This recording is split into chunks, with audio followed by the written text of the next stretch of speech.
इधर देखें तो हम जा रहे देखें वोल्टता का नियम हम लोगों ने पढ़ा था।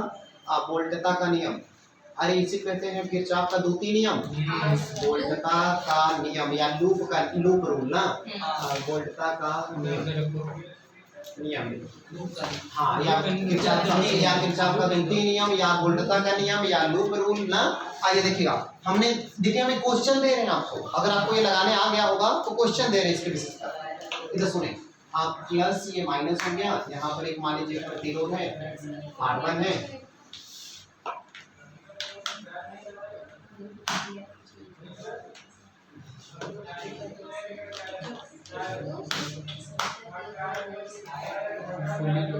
सुने ये बेटा यहाँ ये हो गया पहला सेल E1 बड़ा वाला, चलिए E2 और ये R कहाँ है वो E3, R2 और ये R3। अच्छा जी, हम आपको मान लीजिए कह देते हैं फिलहाल। अच्छा यहाँ देखिए, अब देखिए ये यहाँ से जो धारा निकलेगी उसका नाम होगा I1, पहले सेल की धारा।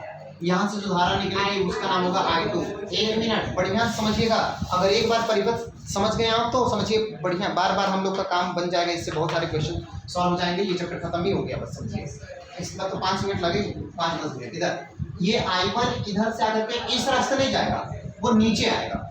ये I2 ऊपर नहीं जाएगा, नीचे आएगा। क्यों? अगर I1 इधर जाएगा तो I2 विरोध करेगा, अगर I2 ऊपर जाएगा तो I1 विरोध करेगा। तो धारा हमेशा उस पाथ को, उस रास्ते को प्रीफर करती है जिसमें प्रतिरोध का मान कम से कम हो। इसलिए ये I1 भी नीचे, I2 भी नीचे, तो दोनों मिलकर के इसमें आएगा, नाम होगा I1 + I2। ठीक है, और यही धारा यहाँ से होकर के इधर जाएगी। अब बताइए, जितनी सेल से के पॉजिटिव टर्मिनल से धारा निकलती है उतनी निगेटिव पे एंटर करती है। तो ये धारा वापस आते समय इसमें क्या होगी? I2। तो जरा बताइएगा, ये I1 I2 में से I2 यहाँ चला गया, तो जो बचा वही ना ऊपर गया। बढ़िया, ये मैंने पढ़ा रखा था, आपको आया था क्या? किरचॉफ का द्वितीय नियम का एक बार रिव्यू ले लेते हैं, आपको लगाने आता है कि नहीं जरा बताइएगा। सगुन बेटा, आप ये पहले लूप को देखिए, ये दूसरा लूप है, ये दूसरा लूप हम किसी से लगवा लेंगे ना। अब जरा बताइएगा क्या कहा किरचॉफ का द्वितीय नियम क्या कहता है? द्वितीय नियम ये कहता है कि किसी बंद पास के, पास मतलब परिपथ या लूप ना, किसी बंद लूप के अगर हम पहला लूप कहेंगे तो दूसरा को आप नहीं देखेंगे, आप ये समझेंगे कि यहाँ से टूटा हुआ है ना। तो अब सुना, अभी नहीं कि यहाँ से तोड़ दे, अरे भाई यही सर्किट है कहाँ बंद है तब ना, तो यहाँ बताना बेटा। तो इसलिए हम कहेंगे कि पहले लूप के लिए ना, तो यहाँ देखिए ये प्रथम लूप के लिए ना बेटा। अच्छा, तो कहेंगे पहले लूप में। तो नियम क्या कहता है? किरचॉफ का द्वितीय नियम ये कहता है किसी परिपथ के प्रत्येक शाखा में प्रवाहित होने वाली धारा तथा उसके संगत प्रतिरोधों का बीजगणित योग उस परिपथ में लगे सभी विद्युत वाहक बलों के बीजगणित योग के बराबर होता है। तो इसलिए पहले आप एक काम करिए, इस पहले वाले लूप में जितने प्रतिरोध है, जो धारा है उसका गुणा करिए, I1 R1 और I2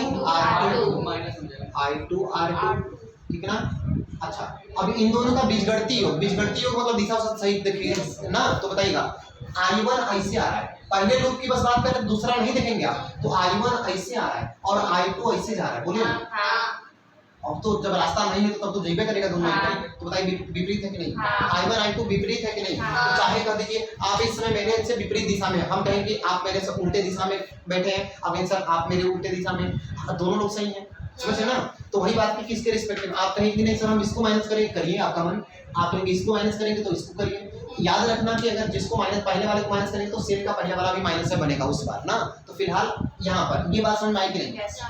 बराबर क्या और कोई ना प्रतिरोध सेल नहीं ना है, और प्रतिरोध नहीं ना है, बराबर विद्युत वाहक बलों का योग। विद्युत वाहक बलों की दिशा माइनस से प्लस की ओर मानी जाती है ना। तो बताइएगा, यहाँ से ये ऐसे आ रहा है और ये ऐसे आएगा, और ये माइनस से प्लस इधर जाएगा। तो बताइए, इधर से तो दोनों एक ही दिशा लग रहा है, लेकिन ये परिपथ में आकर तो उलट जाए, उल्टे दिशा में एक दूसरे को होगा, एक दूसरे के विपरीत। तो फिर यहाँ क्या होगा? E1 सही है। अच्छा, अब दूसरे वाले सेल के लिए अगर हम लगाना चाहें तो बताइए कितना प्रतिरोध, कौन प्रतिरोध? R2 में कितना? I2। अब फिर R3 में कौन? I2 और बगल में R3, ऐसे जोड़ दीजिए।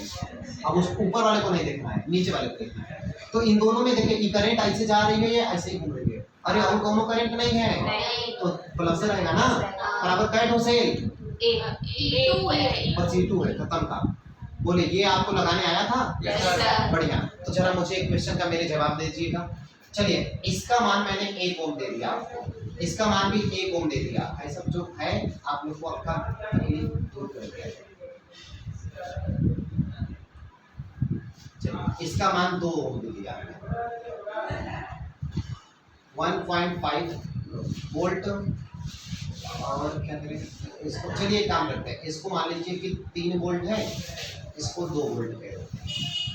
चलिए, अब आप लोग निकालना है कि I1 का मान बताइए, I2 का मान बताइए, और मतलब क्या है सुनिएगा, 1 ओम प्रतिरोध के लिए धारा का मान बताइए, 2 ओम के लिए ये दोनों एक एक के लिए ना, इस वाले के लिए बताइए। मतलब एक काम करिए, R1 बराबर ई का है R2 बराबर R1 में धारा का मान, और R2 में भी धारा का मान, और R3 में भी धारा का मान, सब में धारा का मान निकालना है आपको ना बेटा, समझ गए?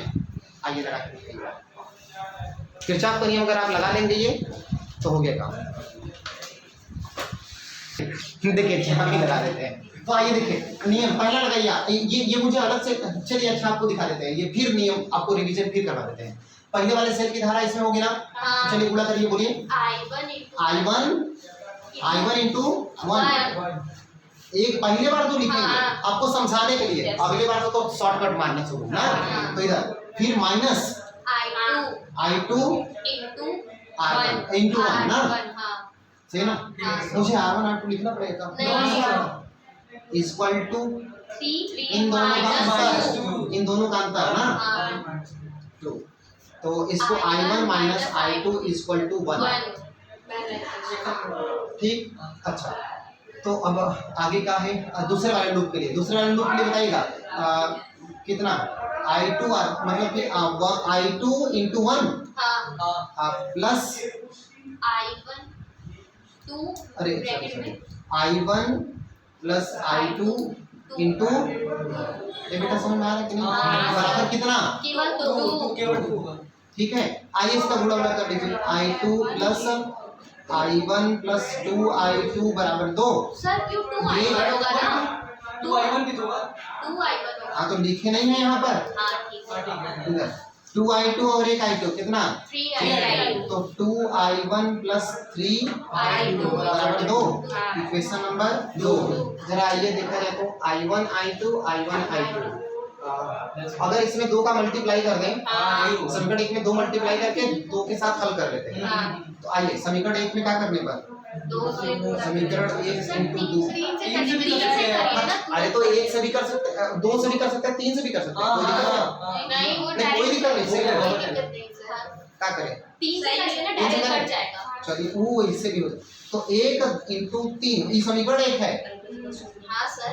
तो बताइए समीकरण 1 कैसा बन जाएगा? 3I1 माइनस दोनों तरफ 3 से गुणा ना हाँ, बेटा, ऐसे ना बेटा और हाँ। तो बताना माइनस 3I1 माइनस 3I2 बराबर 3।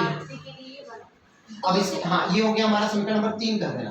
अब कहना कि 2 और 3 को हल करने पर हो गया ना। अच्छा एक काम करते हैं, इसको इसके नीचे में लिख लीजिए 2I1 plus 3I2 equal to 2। हाँ तो अब सुनना इसको से चलिए सॉल्व करें।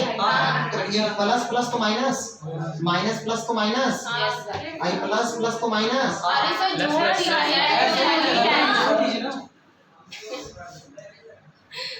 क्या ऐसे नहीं हो जाता? नहीं सर। हो जाता लेकिन फिर I1 आ जाता। चलिए जोड़ लीजिए तब दोनों को, जोड़िए तो क्या कटा? आई कटा, ये कटा दोनों, ये यहाँ लिख दीजिएगा कि जोड़ने पर ना, समीकरणों को जोड़ने पर, या हमने कहा था कि 2 और 3 को हल करने पर। तो बताइए ये कट गया, ये कितना आया? 5I1 उधरों 5 आया। तो I1 बराबर 1 I1 बराबर 1 ना। तो I1 का मान कहाँ रख दिया जाए? समीकरण 1 में। आइए समीकरण 1 में I1 का मान रखिए तो I2 का मान कितना आया? I1 का मान यहाँ पर रखिए 0 1 माइनस I2 बराबर क्या रखा है? I2 1 बात बताओ पहले कैसे हुआ? सर धारा 0 कैसे हो जाएगी? तब हम लोग वैल्यूज कुछ गलत नहीं लेने लिए हैं। मतलब सर आप दिखा दीजिए किस तरह सॉल्व होता है। नहीं वो तो हो गया, वो तो हो गया, ठीक है सॉल्व करना। कहीं गड़बड़ नहीं नहीं है? सर नहीं सर। भाई I2 जीरो होने का मतलब क्या होता है? इसमें तुम्हारा है या नहीं है?